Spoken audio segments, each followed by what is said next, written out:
يمكن لا، ما حدش يعرف. بس مش هتاخد من بيلينجهام ان انت تاخد من فيرتز، ده رقم واحد. رقم اتنين، انت عندك جناح شمال ومبابي جناح شمال، شوف هتتصرف فيها ازاي. نمره ثلاثه، لو جبت مبابي وبقى هو ده اللعيب اللي انت صرفت عليه كتير يعني، فهتبقى صرفت فلوس كتير وما حلتش مشكله المهاجم، انت لسه ما عندكش مهاجم. ولكن كل هذا ليس له قيمه في عين فلورنتينو بيريز. فلورنتينو بيريز نظرته لكره القدم مش فريق كوره، ولكن النجوم. النجوم هم من يصنعون كل شيء. دي نظره فلورنتينو بيريز في الكوره. ولو انت مكان بيريز وحققت نجاحات بيريز، مش هتبقى عايز تسمع اي حاجه تانية.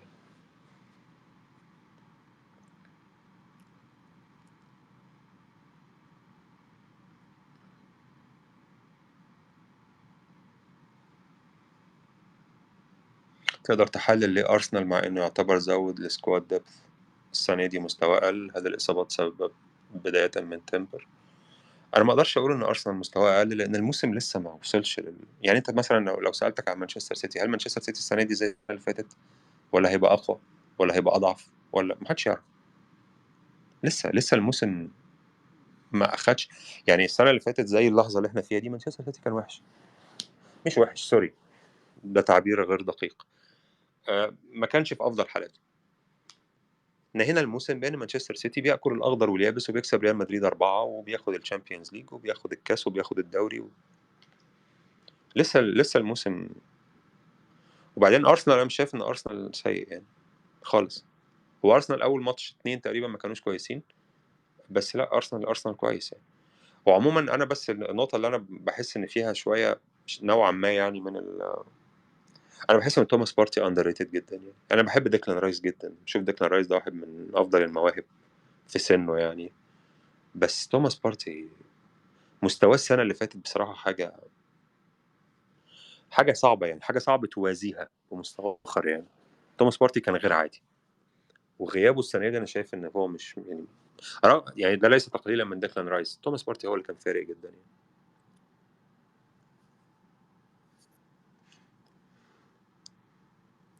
لماذا يبالغ البريطانيون في وصف الشامبيونشيب؟ أنا لا أرى بطولة قوية. أوه، بص، هو البريطانيين بيبالغوا في كل حاجة، ده أكيد، بس في الشامبيونشيب لا. يعني أنا عايز أقول لك إن الشامبيونشيب مصنف الدوري السابع في العالم بعد الخمسة الكبار، مش فاكر مين السادس يا ربي، وهو السابع. ديك حاجة صغيرة في الشامبيونشيب، حاجة صغيرة جدا. السنة اللي فاتت كان منافس شرس على الصعود ميدلسبرا. اوكي، كان منافس شرس على الصعود ولعب بلاي اوفز. ما لعبش الماتش الاخير اللي في ويمبلي، بس لعب بلاي اوفز. السنة دي ميدلسبرا الاخير او قبل الاخير، نفس الفريق طبعا، فقد مجموعة من اللعيبة وبتاع، بس الاخير او قبل الاخير. السنة اللي فاتت انجلترا كلها كانت بتتغنى بكاريك، مدرب كاريك بتاع يونايتد كان هو مدرب ميدلسبرا. السنة دي ما حدش ضامن كاريك هيكمل ولا لا. ده اكتر دوري انا شفت فيه تقلبات في حياتي. السنه قبل اللي فاتت اظن هيدرسفيلد لعب ماتش ويمبلي، الماتش الاخير اللي هو في البلاي اوفس، دول الاثنين السادس والثالث بيلعبوا بعض، الرابع والخامس بيلعبوا بعض، بعدين بيلعبوا ماتش فاينل في ويمبلي، اللي بيصعد بيلعب بريمير ليج. هيدرسفيلد لعب الماتش الاخير في ويمبلي، خسر. السنه اللي بعدها كان بينافس على الهبوط اعتقد، اللي هي السنه اللي فاتت. كميه تقلبات غير عاديه يعني، فعلا دوري ما فيهوش كبير، ما فيهوش كبير. اظن ان السنه دي واحد من المتصدرين ابسويتش صاعد اصلا. يعني انت دلوقتي لما تيجي تقول مثلا البريمير ليج وتنافسيه البريمير ليج ومش عارف ايه، مع ان انا لو عملت استفتاء عالمي مين هياخد البريمير ليج اكتر من 50% على الاقل هيقولوا سيتي. بينما في الشامبيونشيب صعب تلاقي اي نسبه 50% على اي حاجه، لا مين اللي هيهبط ولا مين اللي هيلعب بلاي اوفس ولا مين اللي هيهبط ولا حد هيعرف يعمل حاجه. صعب جدا، الامور متقاربه جدا، والامور بتتغير بين يوم وليله. الشامبيونشيب فعلا بروتال يعني، حاجه ذبح. دوري صعب صعب صعب صعب صعب صعب الى درجه غير عاديه. البريمير ليج اللي بيتقال عنه تنافسيه يعني مثلا لا ليجا، مين اللي هياخد الدوري؟ يا برشلونه يا مدريد، بنسبه اقل اتلتيكو مدريد، بس خلاص انتهى الموضوع. هل في اي احتمال يعني، ما هي احتماليه ان واحد من الثلاثه دول ما ياخدش الدوري؟ تقريبا صفر، تقريبا صفر.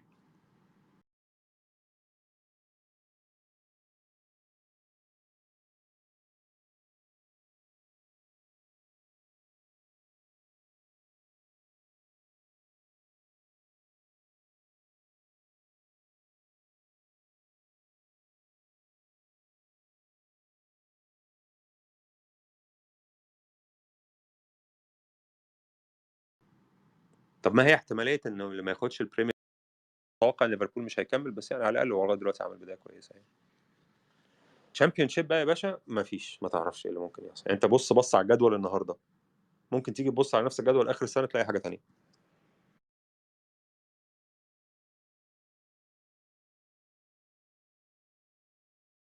اوعدك انك هتشوف تغيرات واضحه يعني، تغيرات تخضك يعني. ناس كانت تالت او رابع مثلا فجاه لقيتهم بقوا 18 وهكذا. فبس.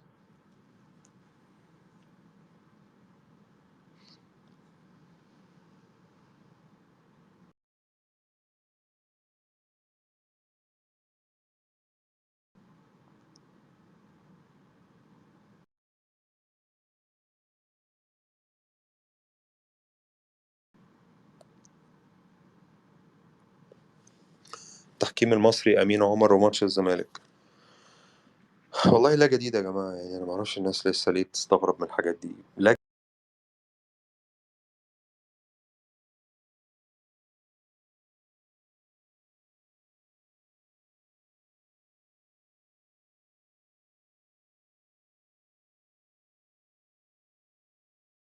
يعني كل قصه في حكايه جديده، بس يعني نفس الموضوع.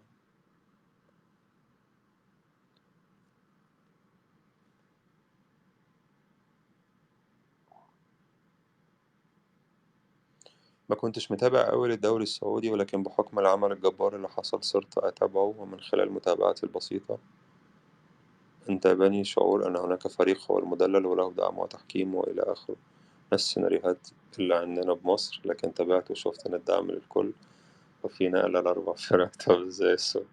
أولا أنت مش مصري، ده أكونت معمول مخصوص عشان تبعت لي الرسالة دي. ثانيا لهجتك مش مصري. ثالثا ما تصيعش عليا. تمام، عشان الناس نجيب من الآخر. تقول لي عندنا في مصر وبتاع، لا يعني عيب يعني، مش تلميذ أنا يعني. ما كنتش متابع أوي للدوري السعودي، لكن بحكم العمل الجبار اللي حصل صرت أتابعه. ما بنقولش إحنا صرت دي، إحنا في مصر ما بنقولش صرت. تمام، فأنت مش مصري. طيب تقول لي بقى عندنا في مصر بتاع وتقعد تعملي فيلم، يعني عيب، مش تلميذ أنا.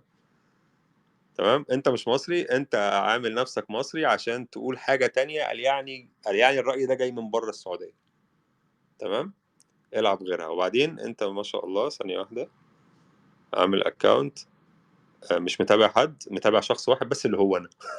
انت متابع شخص واحد بس اللي هو انا، محدش متابعك.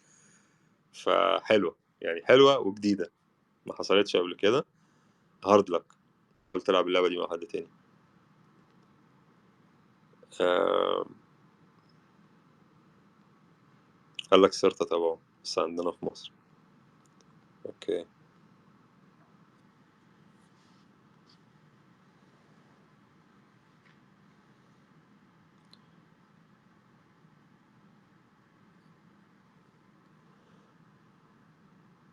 ليه هنيت السعوديين بالعيد الوطني؟ ما المغزى في تهنئة السعوديين بالعيد الوطني؟ والله سؤال غريب جدا فعلا يعني.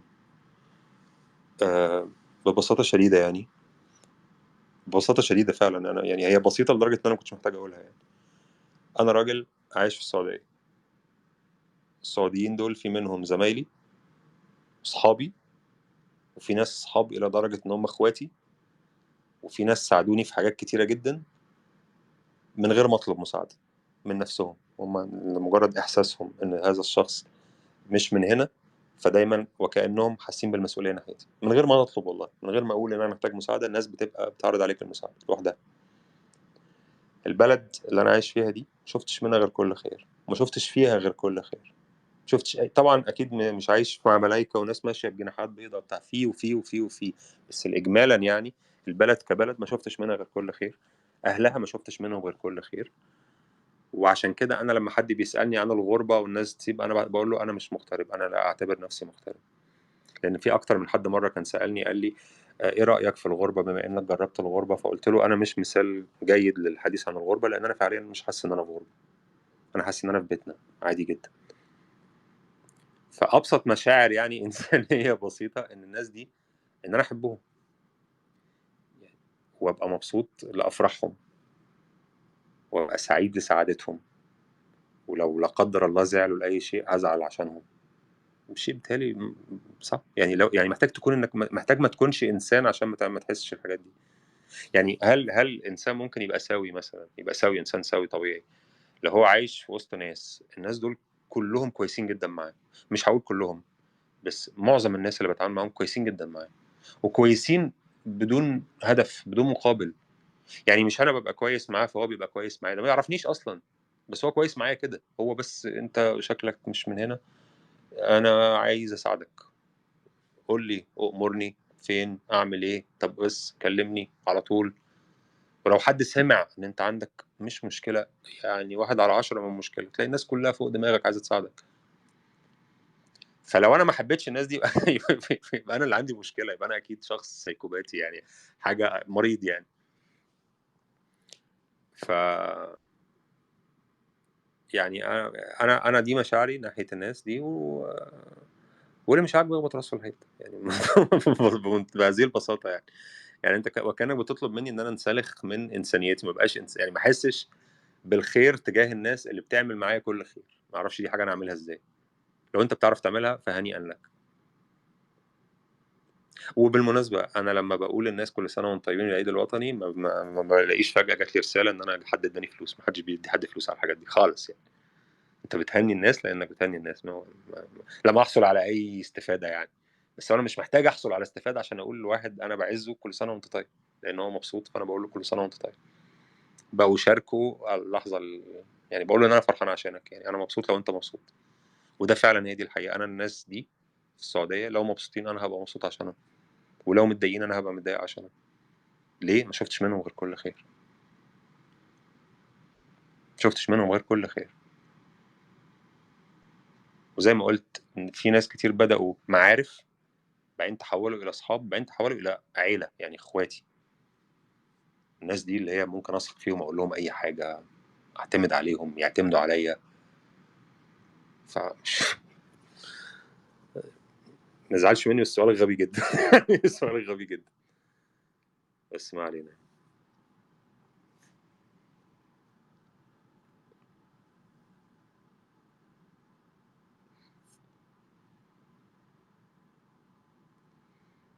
أستاذ عفيفي، ربنا يبارك فيك ويسعدك. أنا شفت تغريدة لك تقول هاري كين ضاع من عمره جزء كبير مع مدربين توتنهام باستثناء بوتشيتينو، واللاعب تحت قيادة مورينيو فاز بالهداف وكان نسخة قوية منه. فاز بالهداف لأن هو لعيب كبير، مش لأن مورينيو أضاف له أي حاجة. مورينيو لم يضف أي شيء في توتنهام، مش عارف إزاي. أنا لقيت ناس كتير ردت عليا نفس الرد ده، لأ ده هو مع مورينيو اتعلم إيه يا جماعة؟ هاري اتعلم إيه مع مورينيو؟ ماذا تعلم هاري كين مع مورينيو؟ ولا أي حاجة. تجربة مورينيو كلها أصلا كانت تجربة سيئة في توتنهام عموما يعني. لكن هاري كين هو الاستثنائي، استثنائي مع كل الناس. ما هو كونتي اللي هو دخل في مشاكل وصراعات كان كويس معاه، بوتشيتينو كان كويس معاه. اي مدرب نجح او ما نجحش مع توتنهام هاري كين كان كويس معاه. هي دي اصلا استثنائيه هاري كين. استثنائيه هاري كين ان هو دايما كويس، دايما ممتاز، دايما مؤثر. فجه في سنه مع مورينيو لعب كويس فيبقى مورينيو السبب؟ لا، مورينيو ملوش اي علاقه، وهو كان كويس قبل مورينيو ومع مورينيو وبعد مورينيو. انا فوجئت برضو بالرد ده، جالي كتير جدا. الناس اللي بتحب مورينيو بتحاول تدور له على اي حاجه. يا جماعه هو مورينيو مدرب كبير صاحب نجاحات كبيره في كره القدم، تجاوزه الزمن، انتهى الموضوع. وحتى لو لم يتجاوزه الزمن، فلا يا جماعه، مش كل ما مورينيو كان موجود في مكان بعدين هرش يبقى مورينيو هو اللي خلاه يهرش. مورينيو ملوش اي شيء عند هاري كين، مفيش حد ليه اي شيء عند هاري كين اصلا، باستثناء بوتشيتين اللي هو الراجل الاول يعني اللي ظهر معاه اصلا هاري كين ووصل للمستوى ده. لكن مفيش اي مدرب ضرب هاري كين ليه اي فضل عليه. هاري كين لعيب استثنائي، ومن اكتر اللعيبه الاندر ريتد اللي انا عاصرتها. مشكلته انه بيلعب في توتنهام، توتنهام ما بياخدش بطولات بس.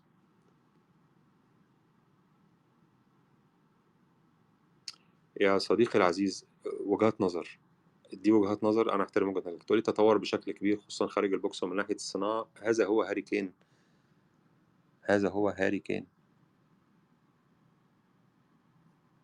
هاري كين ممتاز جوه البوكس، ممتاز بره البوكس، ممتاز في صناعة اللعب. هو ده هاري كين، دايما هو ده هاري كين. لا اظن ان مورينيو اضاف اي شيء، ولا كونتي اضاف اي شيء، ولا حد اضاف اي شيء. اقول برضه وجهات نظر، لو أنت شايف غير كده تمام، يعني تمام.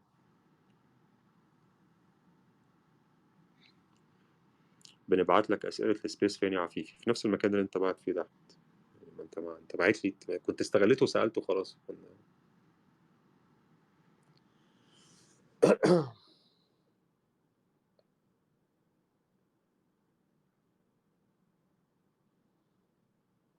كم مدينة زرت في السعودية؟ كم مدينة زرت في السعودية؟ طبعا الرياض لأني عايش فيها. جدة طبعا. آم، أبها كنت لسه فيها من أسبوع أو 10 أيام. الطايف. رحت مكة طبعا، بس رحت مكة حج وعمرة. ورحت المدينة برضو، بس ما اقدرش اقول ان انا قعدت في المدينة، يعني يعني زرت المدينة لكن ما قعدتش في المدينة. لكن قعدت في مكة اكتر من مرة. الدمام طبعا، رحت الدمام، رحت الإحساء. رحت حتة تاني ولا مش فاكر. مش عارف هل نعتبر الخرج تبع الرياض ولا لا، بس انا رحت الخرج.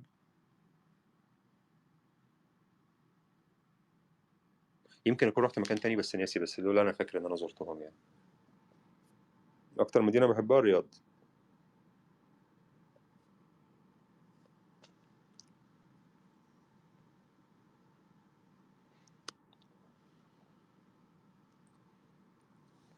هل الكرة صارت مملة ولا ايه؟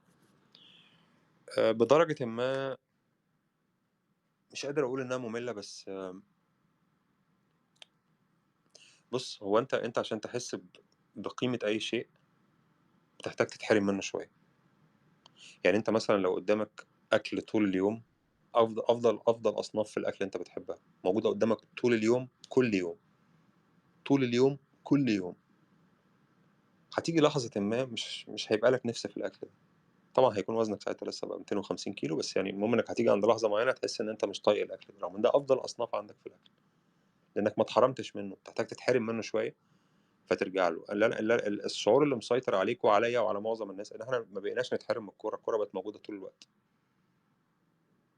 ده شامبيونز ليج، خد يوروبا ليج، خد كونفرنس ليج، خد ناشونال ليج اللي هو يوروبيان ناشن ليج، دوري الامم الاوروبيه ده، على خد لك كاس عالم مش عارف بقت 290 منتخب، على خد لك موندياليتو، كاس العالم للانديه مش عارف هيبقى 24 مش عارف ايه.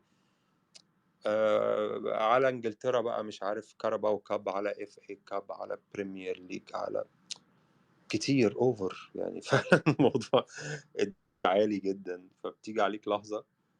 ده غير بقى حسب بقى الدوري اللي انت بتتابعه بقى في بلدك، او دوري اخر عربي. مثلا ناس كتير بتتابع الدوري السعودي حتى من غير السعوديين. فعند لحظة معينة اللي هو لا كتير كده يا جماعة، يعني ستوب شوية. انا نفسي باجي وقت بزهق فعلا، بزهق، بتعب. بتعب لان جزء كمان من الموضوع ده عندي بيبقى شغل، ما بيبقاش مجرد متابعة كده، خلاص شغل. فباجي وقت يا جماعة ادوني توقف دولي أرجوكم. يعني أنا بقيت أحب التوقف الدولي. أنا عارف الناس كلها بتكره التوقف الدولي، فأنا بعتذر لهم طبعا مقدما.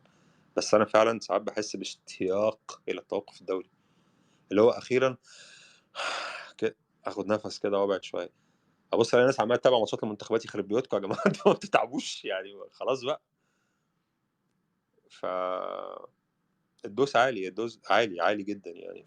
فطبيعي ان الكوره حتى المدربين. يعني انا مثلا، انا عندي عاده، انا بتابع كل مؤتمرات مورينيو، سوري، جوارديولا، من سنين. يعني اي ماتش قبل الماتش بعد الماتش انا دايما بتابع مؤتمرات جوارديولا. فلو انت بتتابع معايا يعني لو انت بتتابع مؤتمر صحفي بتاع اي مدرب سواء جوارديولا او غيره يعني، والموضوع ده مكمل معاك سنين، هتحس مع الوقت انك بدأت تستشف شخصيته هو، سيبك من الكلام اللي بيقوله. بدأت تفهم هو امتى بيتكلم من قلبه فعلا، امتى هو عايز يعدي السؤال ده، امتى هو عايز يختصر قدر الامكان، امتى هو زهقان. جوارديولا مثلا هتشوف في مؤتمر، افتح كده اي مؤتمر صحفي لجوارديولا، مش لازم يعني، لا هو في حاجات بتبقى مش مترجمه، فلو انت مش فاهم انجليزي كويس مش هتبقى محتاج تفهم، تروح بس لاخر دقيقه هتلاقي جوارديولا في الاخر بقى قاعد على جنب الكرسي كده، مستنيين يقولوا له، مستنيين بس حد يقول له خلاص عشان يمشي، زهق.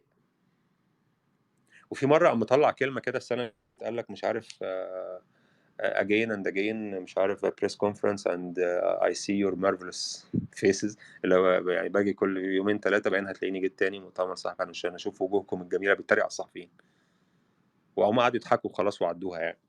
طبعا لو كان قال الكلام ده في الموسم الأول كانوا قتلوه، بس هو السنة دي راكب الدنيا كلها فضحكوا يعني. بس هو كان بيقولها من قلبه فعلا، لو أنا مش طايق خلقكم ومش عايز أشوفكم، أنا تعبت. مؤتمرات صحفية برضه، مؤتمرات صحفية دي حاجة غريبة جدا، المدرب بيتكلم مؤتمر صحفي قبل الماتش، مؤتمر صحفي بعد الماتش، وفلاش انترفيو قبل الماتش ومش او بعد الماتش، حاجة صعبة جدا يعني.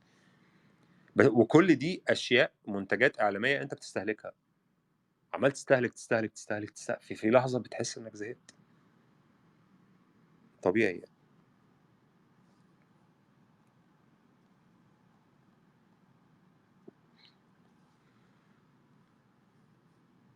ما رأيك بقضية نيجريرا؟ هل سيتم تهبيط برشلونة؟ الله أعلم، معرفش، دي حاجة محتاجة معلومات ومحتاجة فهم في القانون، محتاجة فهم في أبعاد القضية، وأنا معرفش فعلا. بس أنا يعني الشيء اللي أنا، طيب كويس نتكلم في الموضوع ده بسرعة كده. شوف يا إخواني، ده رأيي يعني عموما، مش في موضوع برشلونة، عموما يعني. فكرة إنك بتشجع أي نادي ده معناه إن أنت في لحظة ما حبيت هذا النادي، تابعته، كملت معاه شوية، فتعلقت بيه عاطفيا فكملت معاه. النادي ده مش شخصيتك ومش كرامتك، أوكي؟ النادي ده مش شخصيتك ومش كرامتك. النادي ده لو طلع بيسرق ده مش معناه إن أنت بتسرق، والنادي ده لو طلع نظيف ده مش معناه إن أنت نظيف، والنادي ده لو أخد بطولات ده مش معناه إن أنت جبت جوان. تمام؟ أنا من الحاجات المدهشة جدا بالنسبة لي إن ألاقي مثلا حد بيشجع نادي معين، فالنادي ده حد مثلا بيشجع، هنقول ريال مدريد لان هو اكتر نادي في العالم على مستوى البطولات وكده، فتلاقيه مثلا بيشجع ريال مدريد وريال مدريد اخد تشامبيونز ليج، فهو بيعتبر ان هو اللي خد الشامبيونز ليج، ويبتدي يكلمك بقى عن عن الشامبيونز ليج بصفته خبير فيها. يا حبيبي انت كنت قاعد بتتفرج زيك يعني يعني انت لا جبت جوال ولا كنت واقف يعني كنت مفيش حاجه يعني ما اعرفش الموضوع ده. ويعني مش معنى انت بتشجع فريق والفريق ده نجح ان في شيء يحسب لك، هو انت مبسوط وناس تقول لك مبروك لان انت مبسوط، عادي تمام، كل دي مشاعر حلوه جميله يعني. بس في ناس بتتجاوز حتى فكره الانبساط الى فكره ان كأن انا صاحب الانجاز. لا، انت مش صاحب الانجاز، بالذات بقى لما تكون، انا اسف جدا، جلوري هانتر، اللي هو الشخص اللي بيكبر كده يبص حواليه، مين اكبر فريق؟ انا يا جماعه، مين اللي بينجح؟ ده طب انا هشجعه، فيبتدي الفريق ينجح، فيبتدي يحس ان هو جامد. يا حبيبي انت اصلا شجعته عشان هو بينجح، مش انت اللي نجحته، ان هو نجح من قبلك. يعني انا بقدر جدا الناس اللي بيبقوا بيشجع فريق ما كانش الفريق ده ناجح، وبعدين الفريق ده بدأ ينجح بعد كده. انا بحس ان ده فعلا بيحس بمشاعر اجمل بكتير، ان انا اخترت شيء ما كانش هو الحصان الرابح، لكن مع الوقت الفريق ده بقى يكسب، مش لان انا اللي كسبته برضو، بس انا حسيت ان انا خضت معاه الرحله. الفريق ده كان التاني او التالت وانا حبيته وشجعته كذا، ثم بدأ يتقدم، ثم لغايه ما وصل لمرحله انه بقى في مرحله افضل كتير. مش انت السبب في هذه المرحله، بس على الاقل بحس انك خضت الرحله كده، شعور جميل يعني.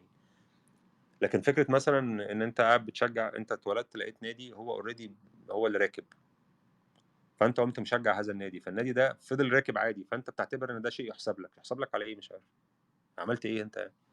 لو انت مبسوط خلاص انت حر تشجع النادي اللي انت عايزه، والنادي ده بيكسب فانت مبسوط تمام، لكن انك تمارس استعلاء على الاخرين وكأن انت اللي حققت هذا النجاح، مش ما بفهمهاش الحكايه دي بصراحه، بحسها غريبه جدا يعني.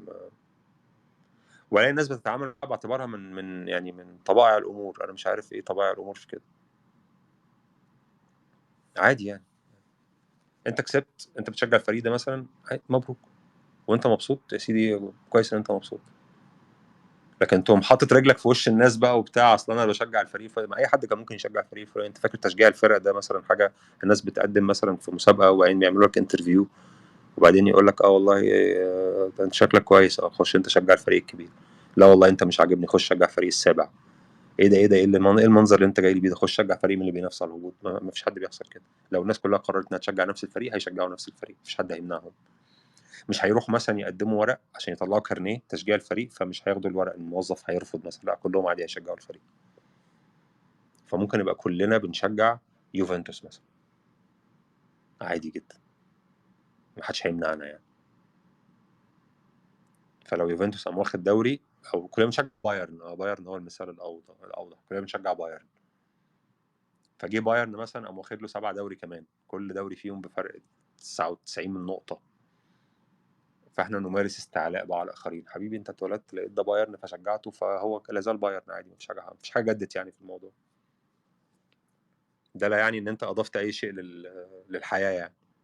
انت مبسوط يا سيدي مبروك، بس ما تمارس استعلاء بقى. بتمارس استعلاء على ايه يعني؟ ما علينا.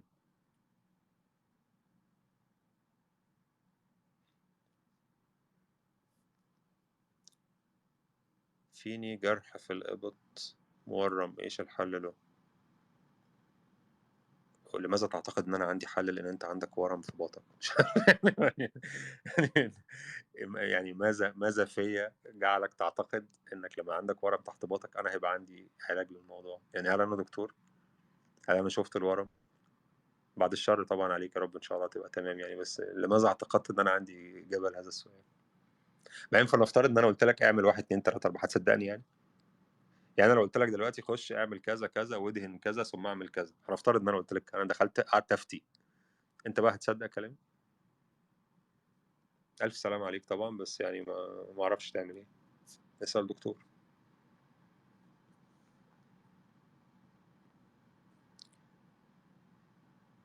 لماذا ارى اشخاص عقلاء ولكن حين ياتي الحديث عند ذكريات معينه يتحولوا الى سذج وسطحيين؟ الموضوع ده حلو. هذا الموضوع جميل، انا كنت بفكر فيه من كام يوم.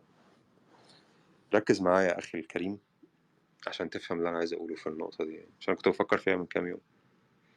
في ظاهره بتحصل مع ناس كتير، حصلت معايا انا مره واعتقد ممكن تكون حصلت مع ناس كتير منكم يعني. هي ان انت بتقضي طفولتك، ممكن مثلا تقضي طفولتك في مكان، وعند سن 7 8 سنين مثلا بتسيب هذا المكان بتمشي، وبعد سنين طويلة بترجع تاني تزور هذا المكان. أول حاجة بتلاحظها إيه؟ إن المكان بعد ما زرته بسنين طويلة أصغر حجما من الصورة اللي في ذهنك. أنت كنت من ساعة ما سبته من وقت الطفولة وأنت بتتخيل هذا المكان بشكل معين، بتتخيله بأبعاد معينة، بمقاسات، بمسافات معينة. لما رجعت له وأنت كبير اكتشف إنه أصغر من الصورة اللي كانت في مخيلتك. التفسير ده إيه؟ تفسيره بسيط جدا. أنت زمان كنت صغير، حجمك صغير، فكنت شايف الأشياء أكبر منك. دلوقتي أنت كبير فبتشوف الأشياء بأحجام مختلفة. فتكتشف إن أنت وأنت صغير كنت سايب صورة، لكن الصورة دي فعليا مش حقيقية. الصورة دي ما بتعبرش عن المكان ولكن بتعبر عنك أنت. أنت اللي كنت صغير فكنت شايف المكان كبير، لكن لما رحت له وأنت أكبر شوية اكتشفت إنه صغير. المكان ما اتغيرش، أنت اللي اتغيرت. وبناء عليه اقعد فكر كده في كام حاجة في حياتك انت كان عندك انطباع عنها بسبب نظرتك وقتها للأشياء، ثم ما كانش عندك فكرة انك تراجع هذه الفكرة تاني. يعني مثلا هنفترض ان انت كنت شغال في مكان شركة مثلا، الشركة دي ما كانتش نظيفة قوي، ما كانتش منظمة قوي، ما كانتش جيدة يعني. ثم انتقلت من هذه الشركة إلى شركة تانية أكثر نظافة، أكثر تنظيم. في اللحظة اللي أنت بتنتقل فيها للشركة التانية دي أنت هتشوف الشركة التانية دي وكأنها يعني أعظم حاجة في العالم. ليه؟ لأن أنت جاي من مكان أقل نظافة وأقل تنظيم وأقل وأقل وأقل، فأول ما دخلت على هذا المكان الأفضل فأنت شفتها أعظم حاجة في العالم، أعظم حاجة في العالم. لو نفترض إن أنت قعدت في هذه الشركة التانية سنة وبعدين سافرت أصلا، سافرت خالص، هيفضل دايما في ذهنك إن الشركة اللي أنت قعدت فيها سنة دي هي أعظم مكان في العالم. هي فعليا مش أعظم مكان في العالم. أنت نظرتك ليها إن هي كانت أعظم مكان في العالم لأن أنت كنت جاي من مكان أسوأ كتير، وما كانش عندك فرصة إنك تريفيزت نظرتك دي، انك ترجع تاني تشوف الشركه دي تاني وتشوف شركات تانية عشان تكتشف هل هي كانت اعظم حاجه في العالم ولا انت اللي كنت منبهر زياده. حد فاهم حاجه من اللي انا بقوله؟ حاسس ان انا توهتكم. اتمنى ما اكونش توهتكم يعني.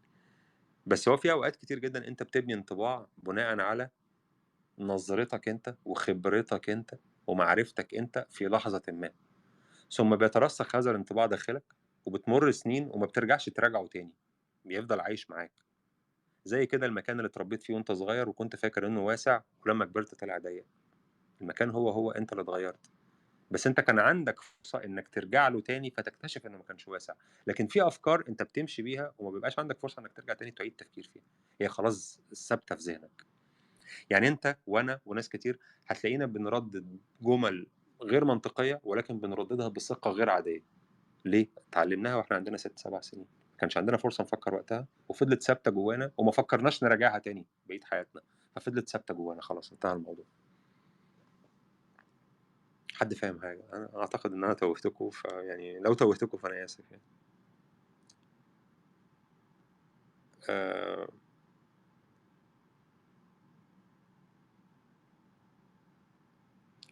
هل هبقى ببالغ لو قلت إن بوسكيتس هو أذكى لاعب شفته في حياتي بعد ميسي برغم كل الإشادات اللي خدها من المدربين واللعيبة، إلا إني بحس إنه أندر ريتد وبرضه مش واخد حقه. بوسكيتس أندر ريتد ده أكيد، بوسكيتس من أكتر اللعيبة الأندر ريتد اللي أنا شفتها يعني. تاني أذكى واحد بعد ميسي دي معرفش يعني، أذكياء بوسكيتس كان ذكي جدا يعني سابق تماما، سابق ذهنيا كان سابق، بس تاني أذكى واحد بعد ميسي دي معرفش. هو أذكى واحد أنا شفته ميسي، ميسي كان يعني أينشتاين من الكورة فعلا يعني. هل بوسكيتس هو التاني؟ مش متأكد مش عارف، بس هو بوسكيتس من النخبة طبعا يعني قطعا يعني، وهو أندر ريتد طبعا فعلا.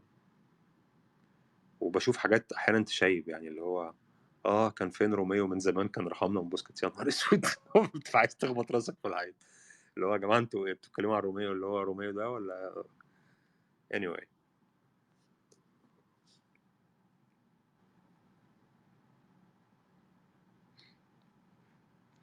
ايه أكتر نشاط ترفيهي ايه أكتر نشاط ترفيهي تحب تسويه؟ نشاط جسدي بعيدا عن مشاهدة المباريات والأفلام.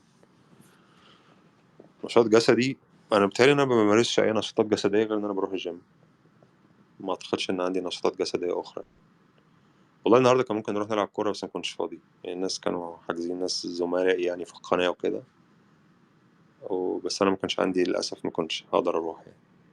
بس يعني لو كنت فاضي كنت هروح ألعب كورة، لكن غير كده الطبيعي إن أنا مش لا أمارس نشاط، ما عنديش وقت أصلا أمارس أي نشاطات جسدية غير إني بروح الجيم بس يعني.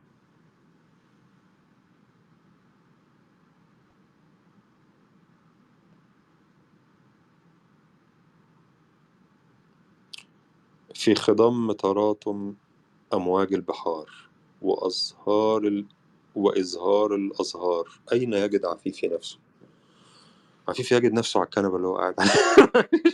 يعني يعني مفيش تمام يعني مفيش، لا يوجد إجابة. أنا قاعد على الكنبة زي الفل لابس شورت شبشب تي شيرت تمام، مفيش مشاكل يعني. هل تشعر إن أنت أندر ريتد؟ أنا أندر ريتد؟ لا بالعكس أنا حاسس إن أنا واخد حقي وزيادة يعني. هو بطبيعة الحال أي إنسان بتيجي عليه لحظة بيحس إن أنا كنت أستحق تقدير أكتر من كده بس أنا ما خدتوش طبيعي. بس أنت لو أمين شوية مع نفسك هتكتشف إن في أوقات تانية أنت خدت تقدير أكتر كمان من اللي تستحقه. يعني لو أنت تقديرك لنفسك عند درجة معينة وأنت خدت أقل تشعر إنك أندر ريتد، بس لو رجعت بالذاكرة لورا شوية أو لو استنيت حتى لقدام شوية هتلاقي إن في مواقف تانية أنت كان المفروض يبقى تقديرك كذا وأنت خدت أكتر من كذا ده. عمر الناس ما هتقدرك تقديرك لنفسك بالظبط، احيانا يا اكتر يا اقل، لو دايما اقل بتبقى اندر ريتد او بتشعر ان انت اندر ريتد وبتبقى امين في هذه النظره مع نفسك يعني. لكن انا في ظني ان انا مش اندر ريتد، لا يعني انا خدت حقي تمام، انا محظوظ يعني، بشعر ان انا انسان محظوظ يعني، خدت حقي كويس يعني. وانا بقى انسان غير منصف لو قمت ماسك في شويه مواقف انا مثلا اتظلمت فيها او ما خدتش فيها حقي واعتبرت ان هي دي المواقف الوحيده اللي انا عشتها في حياتي. لا، في مواقف انا عشتها كده وما خدتش فيها حقي، بس في مواقف تانية خدت فيها اكتر من حقي.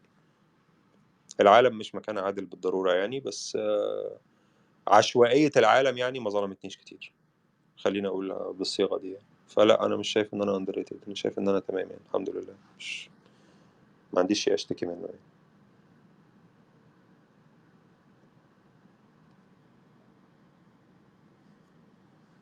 آه،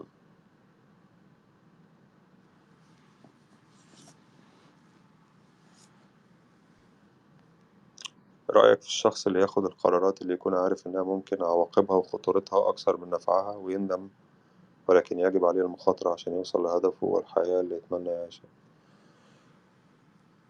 انا ما بحبش الناس اللي بتقول، طبعا أنا ما اقصدكش انت، بس انا ما بحبش الناس اللي بتقول، اللي بتمجد الريسك تيكينج بلا هدف. يعني اي حد يشتغل في اي شركه مالتي ناشونال او يتعامل مع اجانب كتير، هيلاقي دايما كلمه الريسك تيكينج دي وكانها مقدسه. يعني الريسك تيكر، ريسك تيكر لازم تاخد ريسك، ولازم مش عارف ايه، والريسك تيكينج ومش عارف ايه.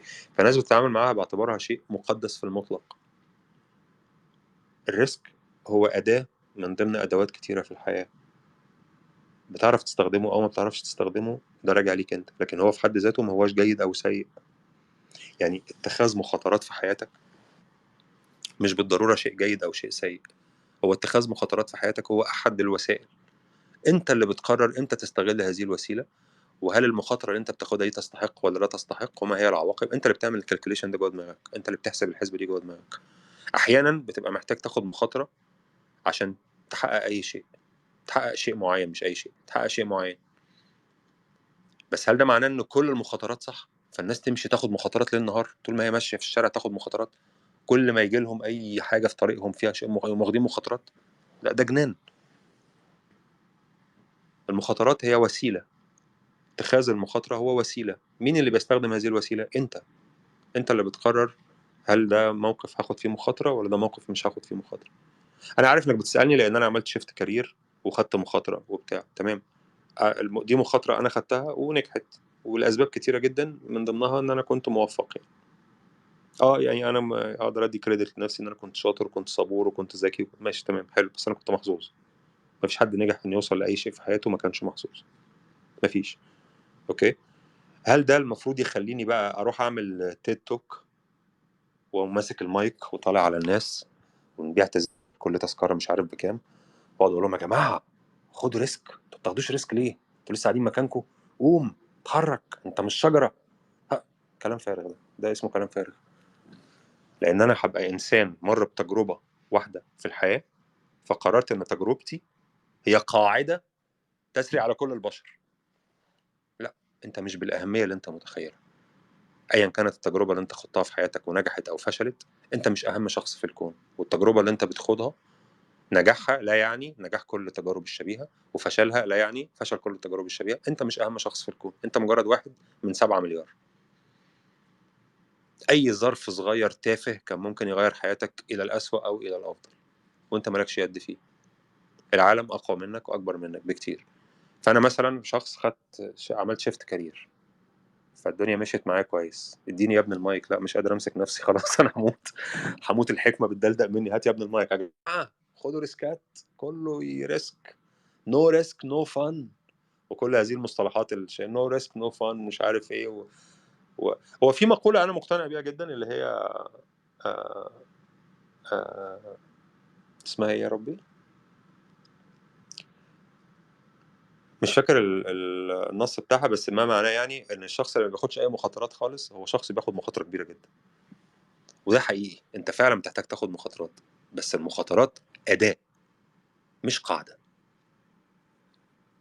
يعني مثلا انت شخص عايش حياه معينه، تشتغل في مكان معين، تعمل حاجات معينه وانت مرتاح وراضي ومبسوط، مفيش داعي انك تاخد مخاطره يعني مفيش ما يستدعي انك تاخد مخاطره في اللحظه دي عشان تروح تعمل حاجه تانية انت مش عارف اي معلومات عنها، لمجرد ان انت عايز تاخد مخاطره.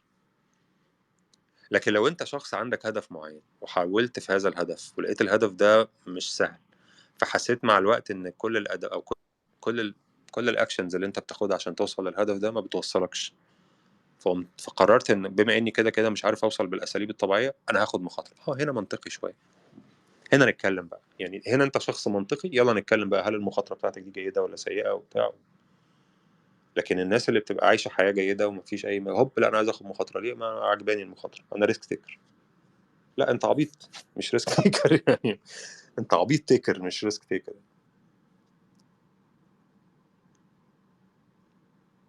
وعادة يعني فيما يخص الندم، أنا بحس دايما إن الإنسان بيندم على الحاجات اللي ما عملهاش مش الحاجات اللي عملها. أنت عملت حاجة خسرت فيها، هتزعل شوية بتاع، هتعدي.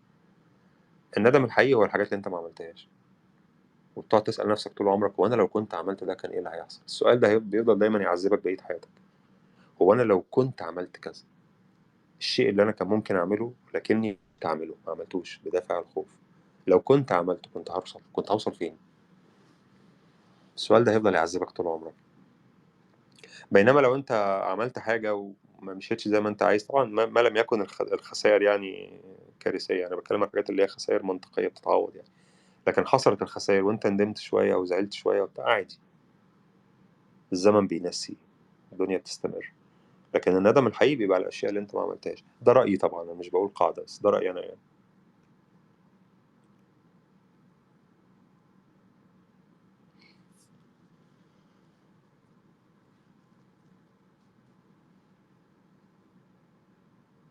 أستاذ عفيفي بسألك، كيف قدرت تفسر ليلة أبطال أوروبا إن راموس راح يضرب صلاح وفعلا صار؟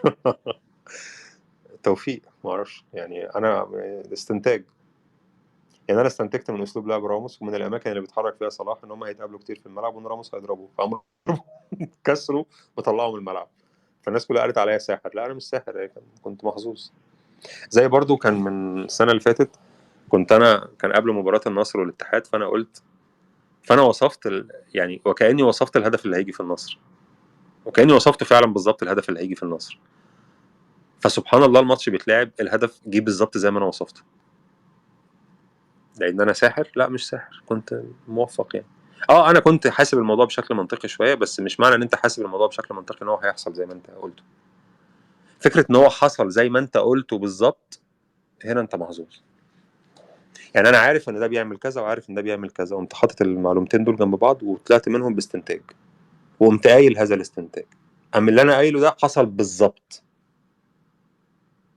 هل ده معناه ان انا شاطر؟ يعني ماشي تمام شويه، بس معناه اكبر ان انا محظوظ.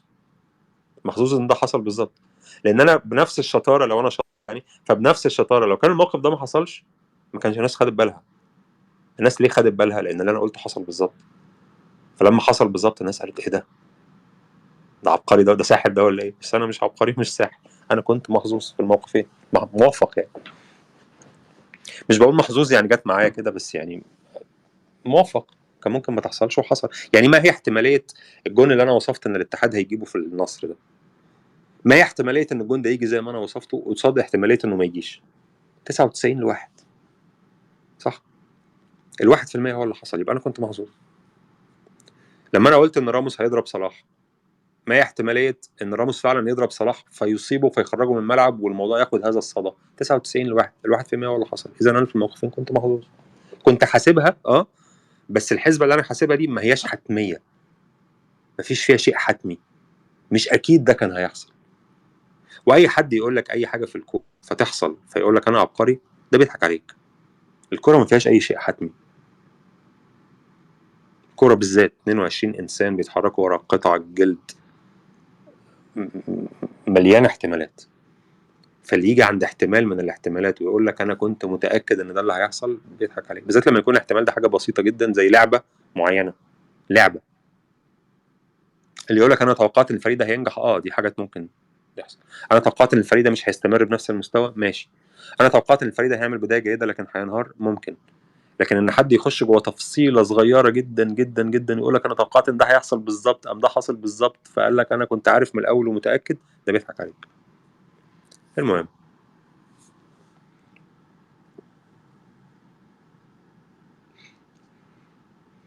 مش حاسس انك متواضع بزياده؟ لازم تدي لنفسك كريدت زياده.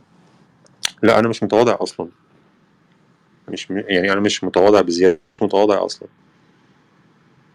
او خلينا اقول لك يعني خلينا اقول لك تعريفي انا للتواضع يعني. تعريفي انا للتواضع انك تبقى عادي جدا، ممكن تبقى شايف ان انت كويس، كل حاجه تمام، بس تبقى مقتنع ان انت مش احسن واحد، وان اللي ما تعرفوش اكتر من اللي تعرفه. وانا مقتنع بهذه الاشياء. انا مش احسن واحد، واللي ما اعرفوش اكتر من اللي اعرفه. وان انا بتاع بكره يمكن يبص لانا بتاع النهارده ويقول له ده انت كنت ساذج جدا. مش بكره اللي هو بكره يعني، بس يعني انا مثلا زي النهارده كده سبتمبر 2024، ممكن اكون اتعلمت حاجات وفهمت حاجات على مدار السنه دي تخليني ارجع ابص ليا انا بتاع سبتمبر 23، اقول لنفسي ايه السذاجه دي يا ابني، ايه اللي انت كنت بتقوله ده؟ عادي. فده تعريفي للتواضع. تتواضع امام المعرفه والعلم. في حاجات كتير اكتر من من اللي جوه دماغك. في علم كتير انت ما عرفتوش، في مهارات كتير انت ما اكتسبتهاش، في اشياء كتير انت ما تعرفهاش، واللي ما تعرفوش دايما اكتر من اللي تعرفه. هو ده التواضع بالنسبه لي.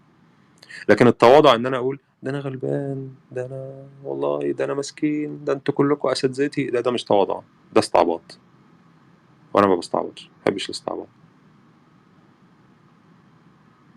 ما ينفعش اقول لا ده انا والله متعلم منك، ده انا بتعلم منك ده انت والله بس. ده مش تواضع، ده استعباط. ده ادعاء للتواضع، اللي هو بصوا يا جماعه شوفوني انا متواضع، حبوني لان انا متواضع. انا ما بحبش اعمل الحاجات دي وما بقتنعش بيها. انا اقتنع ان مفيش اي عيب انك تشوف نفسك كويس، تبقى مقدر نفسك ومقدر قيمه نفسك، بس عارف برضو ان انت وقيمتك مش قيم مش مطلقه. انت مش احسن واحد ومش احسن حاجه وما تعرفش كل حاجه. دايما في حاجات انت ما تعرفهاش، ودايما لما تعرفش اكتر من اللي تعرفه. وده واكيد في حد احسن منك. حتى لو ظنيت ان حواليك مش حد احسن منك، يبقى في حد احسن منك بس انت اللي مش شايفه. لان بطبيعه الحال بنظريه الاحتمالات ناس كتيره جدا، يعني احتمال ان انت اللي تبقى احسن واحد هو احتمال ضعيف جدا، واحتمال ان في حد احسن منك هو الاحتمال الاكبر شويه. وبما ان احنا ما قسناش، يعني ما جبناش مسطره وقعدنا نقيس مين احسن واحد، فالاحتمال الاكبر ان في حد احسن منك. ممكن يكون الحد ده يا سيدي ما بيطلعش في التلفزيون خالص، ما جاتلوش الفرصه اصلا. انت كنت محظوظ خدت فرصه، بس هو ما كانش محظوظ ما خدش فرصه، بس هو احسن منك. بالتالي ما فيش داعي للغرور يعني. فانا مش متواضع بزياده. لا يعني التواضع اللي انت بتقصده، اللي هو انك تقعد تبص قدام الناس وتقول لهم والله يا جماعه ده انتوا كلكم اساتذتي، ده انا غلبان، ده انا ما اعرفش حاجه، انا متعلم منكم. لا انا ما عنديش الكلام ده. بس انا بظن ان انا متواضع امام القيم اللي انا قلتها لك دي. في ناس احسن مني، في حاجات انا ما اعرفهاش، واللي ما اعرفوش اكتر من اللي اعرفه. وانا هفضل دايما اتعلم، ومفيش لحظه هوصل عندها ان انا بقى يعني اجمد واحد في الدنيا، لان اللحظه دي مش هتيجي يعني.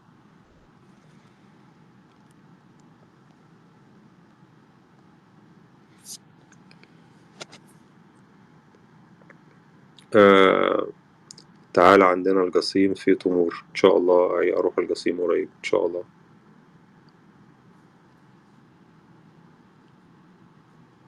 آه...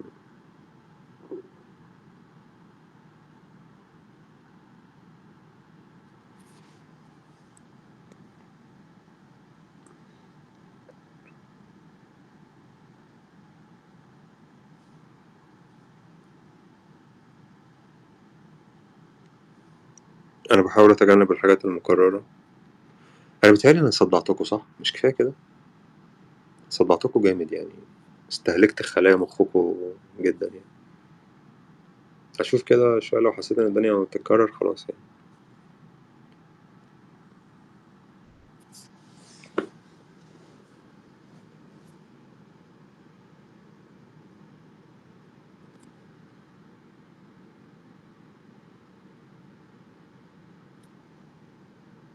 اختار من كل دوري من الخمسة ايه اختار من كل دوري من الخمسة الكبار، من الخمسة الكبار زائد الدوري السعودي، نادي تقول عنه صاحب أفضل بداية في هذا الموسم. خمسة الكبار. خمسة الكبار في إنجلترا مثلا. ما هو الكبار دي بناء على إيه؟ تاريخهم ولا مستواهم؟ هنقول مستواهم أكيد، لأن تاريخهم ده مسألة رقمية لا تخضع لرأيي ورأيك ورأيها ورأيهم. فهنقول المستوى مثلا. خمسة الكبار في إنجلترا: سيتي، أرسنال، ليفربول. فاضل اتنين: يونايتد، توتنهام. تالي صح ولا إيه؟ ولا حد؟ سيتي، أرسنال، ليفربول، يونايتد، توتنهام، وبرايتون. يعني أظن ستة الكبار. الدوري السعودي أفضل انطلاقة على مستوى النقاط أكيد هو الفريق المتصدر، بس على مستوى الأداء النصر.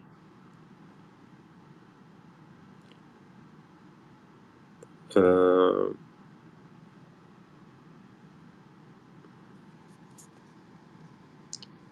أنت أفضل أنت أفضل طعمية، ونتشرف بالناس اللي مثلك في السعودية. شكرا يا كبسة.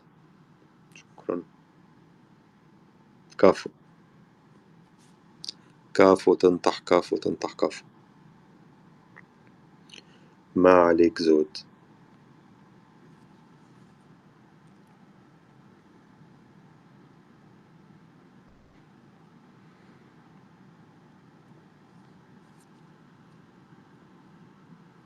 آه، ايه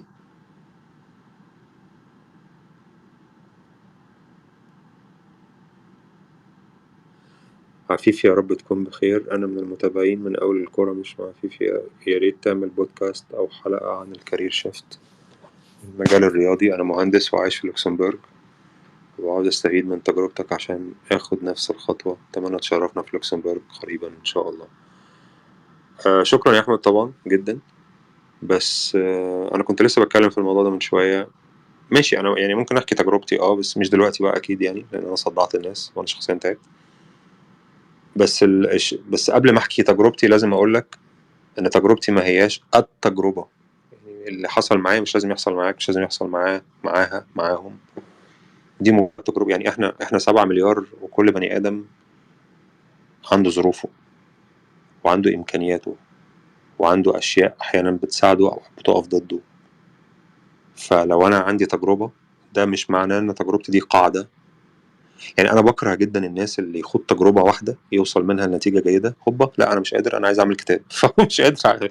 محدش يمسكنا يا جماعة، مش قادر، لازم اعمل كتاب دلوقتي عشان افيض على العالم بعلمي. لا يا حبيبي، انت صاحب تجربة، ممكن تحكي تجربتك، لكن تعتبر تجربتك قاعدة تسري على الجميع، يعني ده غرور عاتي. غرور عاتي. اللي هو دي تجربتي، وبما ان انا اهم انسان في العالم فخلاص لازم كل الناس تعمل زيي. يعني خف علينا شوية يعني.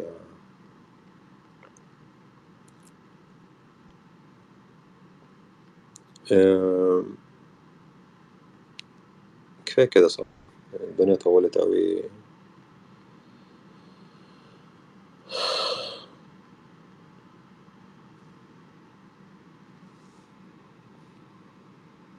كفاية كده. شكرا جدا. اسف لو كلت دماغكم. كلت دماغكم دي من المصري، معرفش تفهموها بقية الجنسيات ولا لا. بس كلت دماغي دي اللي هو صدعتك يعني. قعدت انا نفسي بستخدمها كتير، يعني اقول لك فلان ده كل دماغي، وانا بالنسبه لي كل الناس بتاكل دماغي بصراحه. انا يعني انا بشتكي من الموضوع ده بشكل مبالغ فيه، فما حدش ياخد على كلامي يعني. بس اتمنى ان انا ما اكونش كلت دماغكم وما صدعتكوش، والوقت اتاخر اصلا، فتصبحوا على خير. باي باي.